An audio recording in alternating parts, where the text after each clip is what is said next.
I've always been interested in art and creativity, and that's what attracted me to occupational therapy 35 years ago. Always recognised the potential of creative activities as a vehicle for expression and for working on recovery goals. I referred two of my patients to be involved in one of their sculpture projects, and I could see immediately the potential it offered, something entirely different, and I just thought it'd be really exciting if we could do something like that here for a greater number of patients. And luckily, Bravo 22 were very interested in coming along and collaborating with Headley, and the Royal British Legion kindly funded it. So my name's Al Johnson, and I'm Creative Director for Making Sense, which is this project at Headley Court. It's a sculpture project, and that's part of Bravo 22. We start the project by looking at symbolism, looking at how one object can symbolise something else, or one idea symbolises something else. And then they gradually get into kind of thinking about words that describe themselves, ideas, objects that describe them.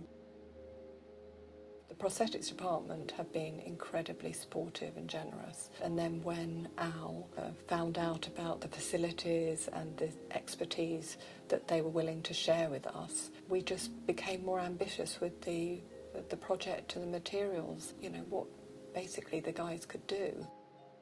The heads that we're making are based on their own heads, so they're life casts. We learn the processes that working with alginates and plaster.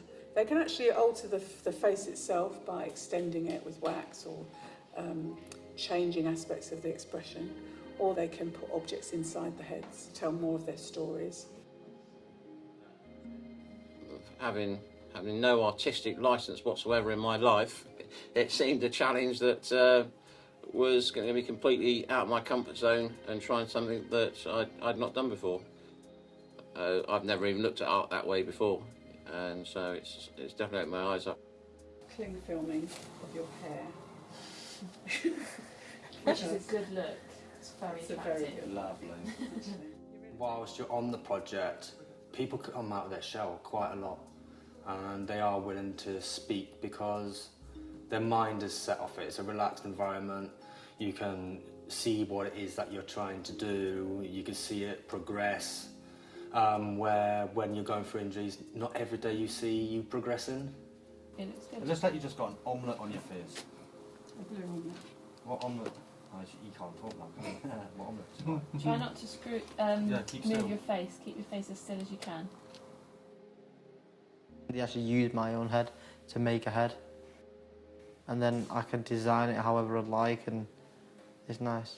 So this is what it's like. So it just comes off like that. Pull it off. It's bright when you take it off, isn't it? Yeah. Okay. It's a while for most to adjust. Look, your moustache comes out beautifully in there. See, this is proof to the army that you can grow a moustache. I like working with my hands. It's good. It is nice to do this because I can sort of escape into a different place. So I know people are talking, but I'm not listening. I'm just doing. And that's nice, just doing.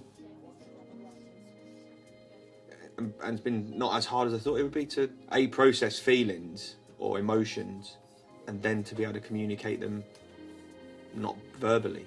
It's been a challenge to say those out loud, but it's not been a challenge to come up with the ideas. That certainly won't be my weekend, look. I think you're wrong about that. You're rocking it. I don't.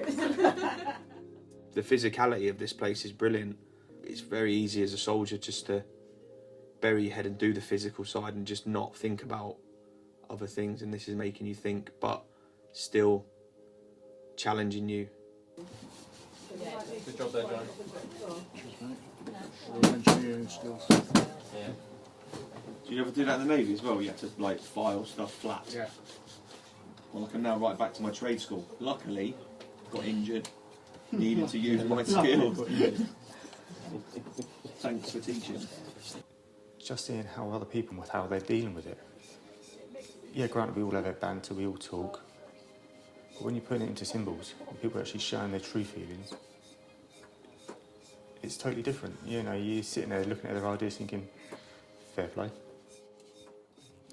Yeah, see, that's not very flat there, so if you can flatten that out, it will fit onto there. Flatten out. For about a week. That's not good, mate. It's improved, yeah. It's laughing, look. Just ignore them, Tim. Rise above them.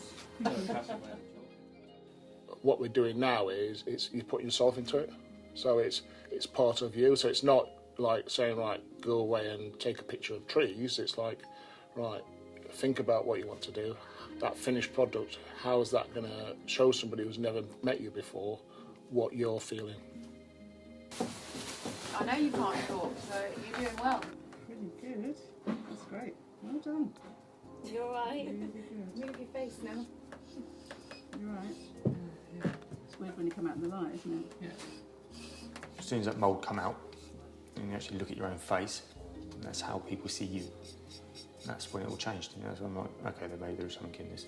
The mould itself came out a bit strange, so it came out naturally how I felt, and I was quite impressed with that.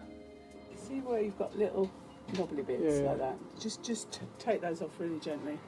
When you've got a head injury and you've got PTSD and depression along with it, you isolate yourself quite a lot. You know, I can't eat in the dining room with people, it's too noisy, so I'm eating in my room. So actually it's one of the opportunities that I get out to be in a group. Another blue act. That's what you wake up like every morning, mate. Because they're asleep next to you. Sexy beast.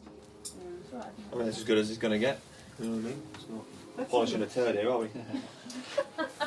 Got a bit of glitter for you. No, we're not, Ian. Actually, it's fine. No, we're not back. I thought it was going to be something that people do to get over some really bad times, but I didn't feel as though I'd need that. I was keen just to do a bit of sculpture.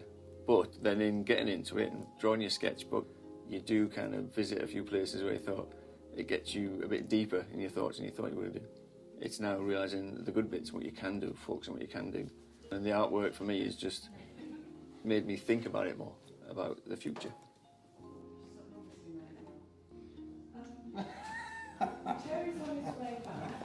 If I was a part of Headley, I'd make sure this was back every year. Especially for people like PTSD. I know it's not nice going back to memory, but so I think people with PTSD as well, you're processing that link. So you're coming back to it and you're expressing yourself. There's not more frustration than sitting there and not letting it out and letting people know. So I think a way to get through it is putting in your own artwork. Because at the moment I don't think I can focus on the future until I get past this step. And I think this project might be a massive help for me, so. Just say thanks for the opportunity, and yeah, I didn't think how engrossed I'd get doing a project. It's been great.